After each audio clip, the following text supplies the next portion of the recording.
khabar? Salam ceria. Salam di pagi hari. Kalau dengar pagi-pagi lah. Bersama dengan slot vaksin hati. Yang sebaiknya macam mana nak mulakan kehidupan ataupun berpagi-pagi tu. Baiklah, kita cuba jawab lah kan. Ringkas lah. Dan nama slot dia pun ringkas. Kita buat simple-simple. Kita ni dalam pengertian, kita ni hamba Allah. Hamba Allah, ciptaan Tuhan. Jadi kita kenalah hidup kita ni susun dengan apa yang Allah kendaki, tepat dengan kehendak Allah. Bukan ikut kehendak kita, ikut kehendak Allah. Orang beli kenderaan canggih-canggih, katalah kenderaan dari Jepun, kereta Toyota ke, Camry ke, Honda ke kan. Dia nak gunakan kenderaan tu, kena guna dalam dia punya katalog ataupun manual kereta tu. Dia tak boleh guna kereta kenderaan lain, kenderaan Amerika ke Jerman ke. Kerana itu yang tepat untuk orang yang buat kenderaan tu tahu macam mana keadaan kenderaan dia, spek dia macam mana. Jadi apa-apa kerosakan, dia kena ikut yang asal tu. Begitulah tamsilan yang kita manusia, ciptaan Tuhan. Kita kena ikutlah peraturan Tuhan. Itu yang paling tepat, bukan kita buat peraturan kita sendiri. Kita ni hamba Allah kan? Bukannya kita yang cipta diri kita. Allah cipta diri kita, Allah tahulah. Jadi kena ikut apa yang Tuhan cipta. Kita kena ikutlah apa yang Tuhan tentukan kan? Yang kita dah sebut sebelum ni sebagai hamba dan khalifah. Jadi berpagi-pagi sebagai seorang hamba tu macam mana? Kita bangun tidur, tuan-tuan sekalian. Bangun-bangun je tidur, duduk dulu. Kenangkan diri kita tu. Kalau kita di sekolah-sekolah, kalau belajar surah agama tu, dia ada ajar doa kan, doa bangun tidur. Doa tu penting lah. Tapi yang lebih penting dari doa tu, kita rasakan kan. Terima kasih Tuhan, masih hidupkan aku hari ni, dapat berdoa. Boleh je Allah nak matikan. Ramai orang yang bangun-bangun tidur, ataupun orang lain bangun tidur, dia tak bangun-bangun dah. Tidur yang sementara tu jadi tidur selama-lamanya. Boleh je berlaku. Hari ni musim Covid ni, kita yang bernafas ni, tapi oleh kena Covid ditidurkan. Ditidurkan tu tak tentu lagi bangun tu. Ada je yang terus meninggal kan. Tapi kita ni bangun tidur, duduk, kenang-kenang. Jangan terus ke bilik air, terus bangun tak. Tapi set lah bangun tu dengan keadaan yang sesuai, waktu yang sesuai. Kena duduk dulu. Terima kasih kepada Tuhan, masih lagi hidupkan kita, beri kita peluang untuk bertobat, untuk baiki amal bakti kita, untuk bertemu dengan Tuhan nanti. Kenang-kenangan tu dalam hati tu, cakap-cakap dengan Allah. Cakap-cakap dengan Allah, mendatangkan rasa terima kasih kepada Allah. Lepas tu cakap apa? Cakap kat hati kita, ataupun kita pasang niat, ya Allah, jadikanlah seluruh aktiviti aku hari ini semuanya untukmu. Aktiviti aku hari ini, apa yang aku nak buat hari ini, semuanya kerana Allah, untuk Allah. Kita pasang niat siap-siap. Itulah asas ibadah.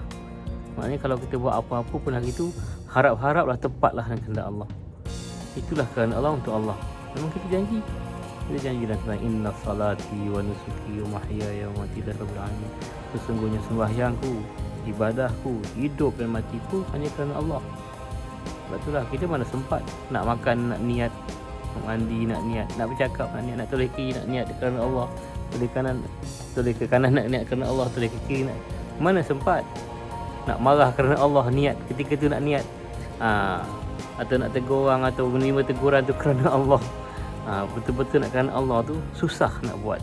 Kerana banyak kerja-kerja yang kita buat sepanjang hari tu, sedangkan kita janji nak semua tu untuk Allah. Jadi caranya, bangun-bangun tidur tu, niat siap-siap. Kalau kita terlupa nak niat ketika kita beramal nanti, kita buat satu perkara, kita dah siap-siap niat dah. Moga-moga Allah terimalah sebagai ibadah. Macam awal Ramadan kan ada mazhab yang membenarkan kita niat di awal Ramadan untuk sebulan terus. Kalau terlupa, dia kira kita dah niat dah. Begitulah keadaannya, kiasnya. Jadi diri kita ni macam inilah. Bangun-bangun, niat untuk Allah. Mudah-mudahan terpimpinlah. Ya Allah, pimpinlah hari aku hari ini menjadi hamba-Mu, menjadi khalifah-Mu, untuk laksanakan tanggungjawabku sebagai hamba dan khalifah. Pimpinlah hatiku, bantulah aku hari ini Semalam aku tak dapat buat yang terbaik, hari ni jadikanlah yang terbaik untukmu. Minta dalam hati kita, cakap dengan Allah. Lepas tu cakap lagi, tambah lagi, kalau ada pahala atas amalanku hari ni, apa yang aku buat hari ni, aku nak hadiahkan kepada orang yang paling berjasa dalam hidup. Cakaplah mak ayah kita, guru-guru kita, kawan-kawan kita, siapa kan, ataupun secara umum kepada seluruh orang yang pernah berjasa pada aku hadiahkan pahala amalanku. Juga kepada orang yang pernah aku zalimi, kita tak sempat nak minta maaf dengan dia. Kita dah zalimi dia, mungkin dengan kata-kata, dengan sikap, dengan air muka kita, dengan tulisan kita. Hari zaman ni ini sumber dosa macam-macam kan. Kita mengata, kita hantar WhatsApp, kita forwardkan cerita-cerita yang tak betul, tak tentu betul lagi kan. Tiba-tiba tak betul, nak minta maaf tu bukan senang. Jadi cubalah tebus balik tu. Ketika bangun tidur tu, antara yang kita cakap, ya Allah, jadikan seluruh aktiviti aku hari ni, apa yang aku buat hari ni sebagai ibadah kepadamu. Kalau ada pahalanya, aku hadiahkan kepada orang yang berjasa padaku, semua orang yang berjasa padaku. Sebutlah nama-namanya, mak bapak kita dan sebagainya. Juga orang yang pernah aku zalimi. Lepas tu lah barulah kita tambah niat yang lain dan sebagainya. Minta ampun dengan Allah, maaf dengan Tuhan. Barulah kita bangun untuk pergi ke bilik air, untuk sucikan diri kita.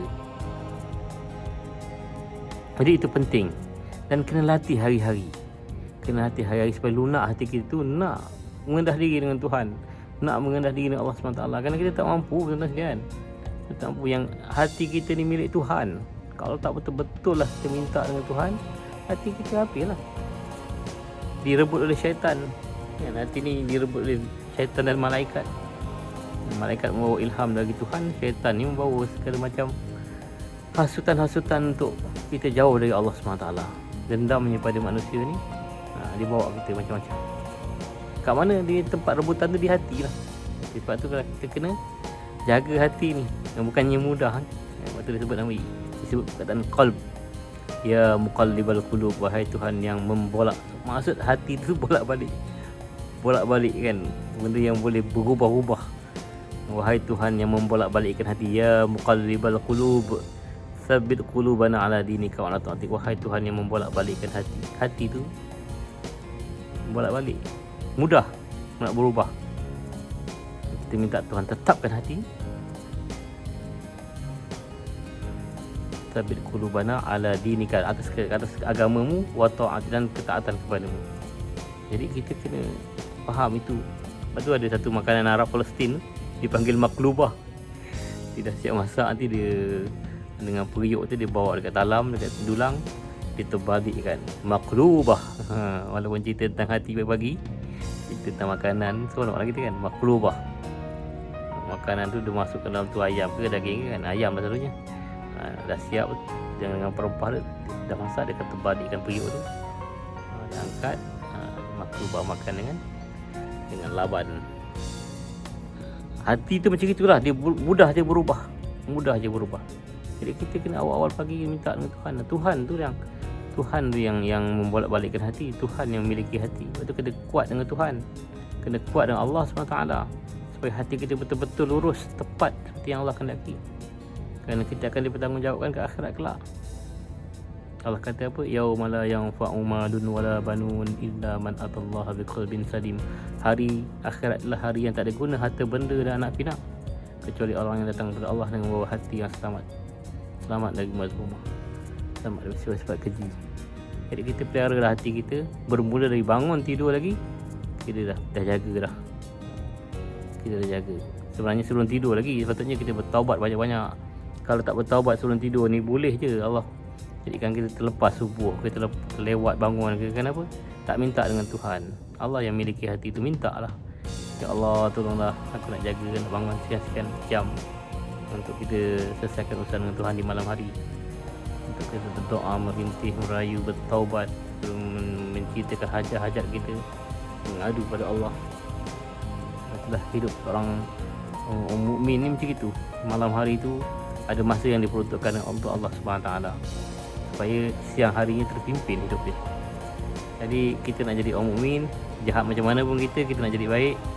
Kita nak bersama dengan orang-orang yang baik. Imam Syafi'i yang memang seorang ulama besar lah, wali Allah lah, malah mujaddid disebutkan oleh ulama sebagai seorang mujaddid, ilmunya dimanfaatkan oleh ramai orang dalam dunia ni dah beratusan tahun dah. Apa kata-kata Imam Syafi'i? Uhibbus salihina walastu minhum. Aku suka dengan orang-orang soleh walaupun aku bukan di kalangan mereka. Dia merendah diri tu, rasa dia jahat. Itu Imam Syafi'i. Sedangkan dia sangat-sangatlah orang besar Tuhan. Jadi kita ni memanglah jahat, yang kita akui. Mazmumah kita masih banyak lagi, tapi kita nak jadi orang baik. Niat nak jadi orang baik tu pun Allah pandang. Kan bermula hari kita kena mulakan begini, niat untuk jadikan seluruh kehidupan kita sebagai ibadah. Dan kalau ada pahalanya kita sampaikanlah, minta Allah sampaikanlah, hadiahkanlah kepada orang-orang yang berjasa pada kita dan orang-orang yang pernah kita zalimi. Maaf dari saya. Jumpa lagi insya-Allah. Assalamualaikum.